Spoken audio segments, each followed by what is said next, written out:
அதாவதுங்க நான் ட்ரேடிங்கில் கொஞ்சம் படிக்கணும் தெரிஞ்சுக்கணும்னு நினச்சேன். அதுக்கப்புறம் ஆர்டர் ஃப்ளோ மார்க்கெட்டை பற்றி சாருடைய யூடியூப்பை பார்த்து நான் அவர்கிட்ட ஜாயின் பண்ணினேன். அவர் ரொம்ப நல்லபடியாக அதை முறைப்படி கிளாஸ் 1, கிளாஸ் 2, கிளாஸ் 3, கிளாஸ் 4 அப்படின்னு சொல்லி 11 கிளாஸுக்கான நல்லபடியாக நடத்தி முடித்தார். அதுக்கான வீடியோவும் கொடுத்தாரு. அவருடைய குணநலன்கள் என்ன அப்படின்னா, அவருக்கு நிறைய வேலை இருந்தாலுமே அந்த கோர்ஸை முடிச்சாகணும்.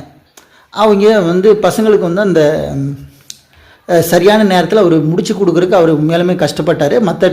அவருக்கான டைம் எடுத்து அதை முறைப்படி பண்ணினார். உண்மையாலுமே ஒரு பிரசன்னா கிருஷ்ணா சார் ஆர்டர் ஃப்ளோவில் ரொம்ப சிறப்பாக பண்ணுறாரு. மார்க்கெட் ப்ரொஃபைல் இதெல்லாமே சரியான முறையில் பண்ணியிருக்காரு. இப்போ நானும் அதை அவர்கிட்ட நிறைய தெரிஞ்சுக்கிட்டு இப்போ நான் அதன் மூலிமா நான் முன்னுக்கு வரலான்னு பார்த்துட்ருக்கேன்.